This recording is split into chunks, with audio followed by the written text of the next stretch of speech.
Like and subscribe on the way in the door. My people, I hope you all are having a truly fantastic day today. So, let's get into this. Fanboys, you're not gonna like this, so you know what to do. To me, LeBron James' GOAT case ended when he left Cleveland. It ended. And I'm going to go through a list of reasons why I think so. The first reason we're going to talk about is because regardless of what you want to say and how you want to see it, and you can talk about the Boston Celtics Big Three and whatnot, LeBron James started the era of the super team. LeBron James started the era of the handcrafted player choosing their own team, super teams. And when he did that, he pretty much ended his GOAT case. Now, why do I say that? I say that because the fact that LeBron James has played on super teams means his legacy is forever questionable. Like, there is nothing he can do to escape that. There is, no matter how well he played, just like Kevin Durant, right? Like, Kevin Durant went to Golden State, already champions. He went to Golden State. So now, whenever somebody brings up Kevin Durant, even though he played great in those series, right? I think we can all agree Kevin Durant played great in those series, but he's forever gonna be questioned about that. Cause you played great in those series, but you played great alongside other great players, not role players, not players who were supporting you as a superstar, but you played great along other superstars who were just as much as a superstar as you were. And you haven't proven that. So let me say this. When you are playing alongside another superstar, that gives you a cushion, right? That gives you a cushion that alleviates some pressure from you. And normally, alleviating pressure actually makes you play better. But the real test of a superstar is how you do when the pressure's on. When you have another superstar beside you, you have a cushion to where when it's nights that you're not playing well, you know that it's someone there just as capable as you are. So you got a soft place to fall if it's not happening for you. But the thing is, again, when you have less stress, you normally play better because you have that cushion. That takes some of the pressure off, and you play better. But can you do it without it?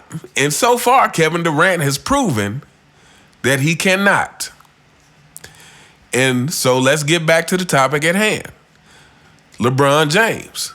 Your legacy will forever be questionable because you played on super teams. It doesn't matter how good you play or how great you played at any one time during any of those championship rings that you actually won, because you were playing beside players who were just as capable as you were. You were playing beside D. Wade. You were playing beside Kyrie. And why I don't necessarily put Kyrie on the level of a LeBron James, as far as offensively, he's better than LeBron. Or I should say offensive capabilities. He doesn't always necessarily deliver in the same way. But as far as being offensively capable, Kyrie is better than LeBron. He has moves. He can get to the basket. He has multiple ways to finish. He has a better jump shot. And then, of course, going to the Lakers with AD. Who's a good defensive presence, and when he's not injured, is a good offensive presence. So, like I said, you joining super teams, you ruined your legacy. It will forever be questioned. You can never say, oh, I did this and I did that, because people are going to say, oh, but you had D. Wade on your team. You had Chris Bosh. Ray Allen saved your legacy. Kyrie saved your legacy. Anthony Davis saved your legacy. That's forever going to be a part of the discussion now. So again, the moment you left Cleveland, your GOAT case ended. So here's another reason why your GOAT case ended the moment you left Cleveland. Fanboys, pay attention, because you guys don't really seem to grasp this concept well. And, because a real legacy has to be earned. It has to be built. Michael Jordan built the legacy. See, LeBron James had a chance to do this with Cleveland. Like, this was his best hope for truly being in the conversation with Michael Jordan, for legitimately being in the conversation. Because fanboys, I done told you, once LeBron retires, y'all are going to see his legacy take a huge hit. Once the NBA no longer has a reason to protect him, once some of his number one fanboys like Shannon Sharp and Nick Wright have no other reason to protect him, or they not friends anymore, his legacy is gonna take a crash, and you guys are gonna be distraught. But yeah. Had he stayed in Cleveland and really stuck it out, even if it would have took him, 9-10 years to win in Cleveland, those rings would have meant a lot more. But him leaving and going to Miami, having to learn how to win from D. Wade, and then coming back to Cleveland and then winning that championship again, that forever kind of has a thing to it, because Draymond got suspended. So again, he missed his chance to build something. Real greatness, real legacy has to be built, has to be earned. Michael Jordan, again, for you fanboys who love to say, they brought it up on the Players' Choice things I was watching the other day.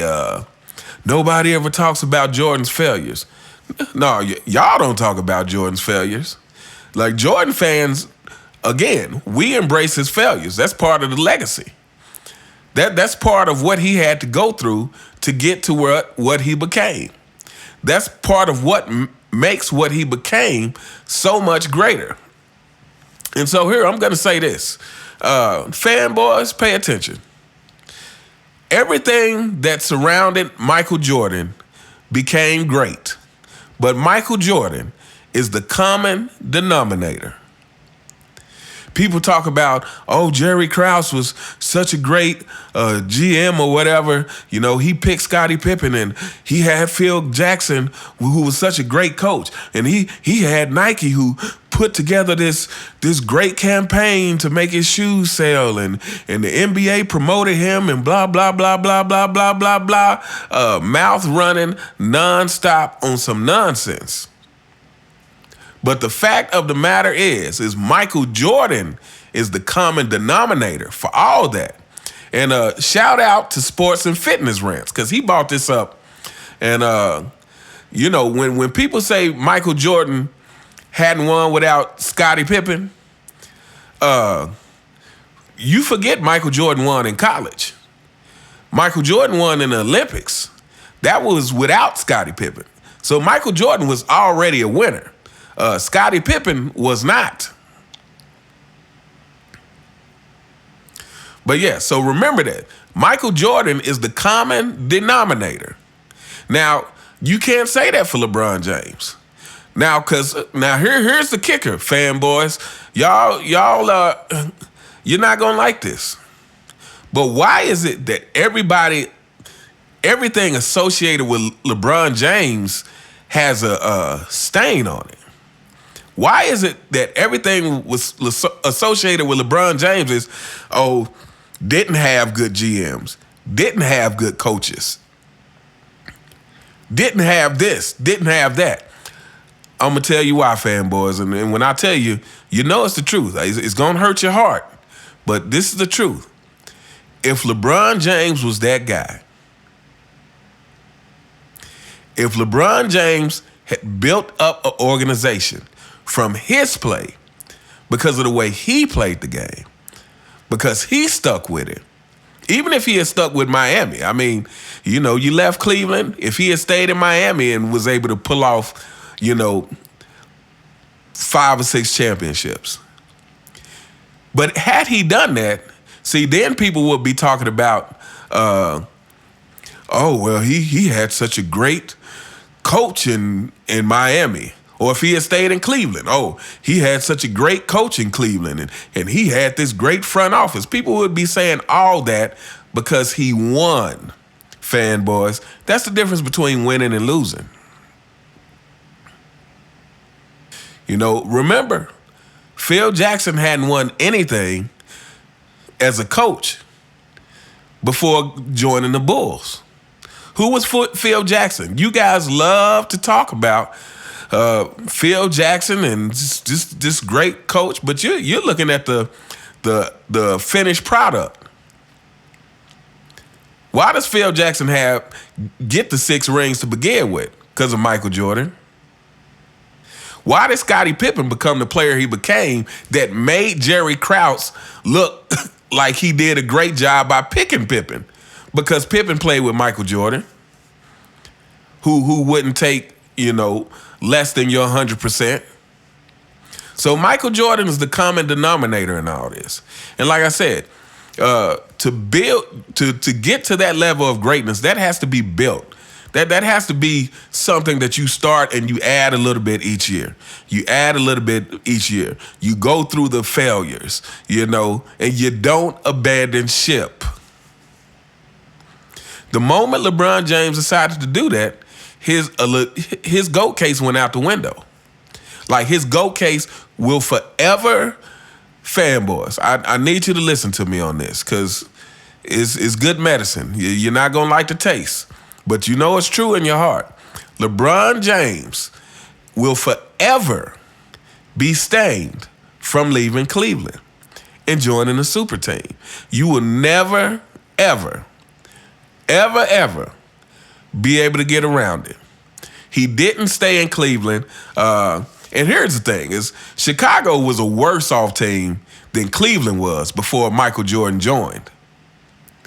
So Michael Jordan took that horrible team and built it into one of the 3 greatest dynasties in the NBA. And LeBron James blew his shot to do that. Anyway, we gonna hold up here. But anyway, let me know what you guys think in the comments. What do you think about the fact that I believe that LeBron James' GOAT chances went out the window when he left Cleveland? He missed his chance to build something. And true legacy has to be built. You can't pay for it, fanboys. You can't maneuver the pieces in your favor, fanboys. Anyway, let me know what you guys think in the comments. You all have a truly fantastic day, and I will see you next time. All right.